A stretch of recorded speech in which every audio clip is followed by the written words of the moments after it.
আমার আল্লাহ বলেন, দুনিয়ার মুসলমানেরা, মুমিনেরা, কোরআন যদি মানার মতো মানো, দুনিয়ার কাউকে ভয় করার দরকার নাই। ইয়া আইয়ুহান নাবিয়্যু হাসবুকাল্লাহু ওয়া মান ইত্তাবা'আকা মিনাল মুমিনিন।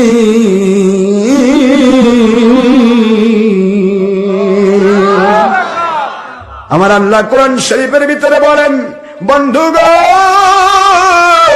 দুনিয়ার কোন প্রান্তে ভিক্ষুক থাক আর বাদশা থাক, সাধারণ মানুষ থাক আর আলেম ওলামা ওলি আউলিয়া থাক, যারা আপনাকে মানার মতো মানবে, আপনাকে মানার মতো মানবে, আমি আল্লাহ তাদের জন্য দুনিয়াতে যেমন যথেষ্ট হয়ে গেলাম, আখিরাতে জান্নাতে ঢুকানো পর্যন্ত আমার নবীকে মান্যওয়ালা পুরুষ মহিলার জন্য আমি আল্লাহ যথেষ্ট হয়ে গেলাম।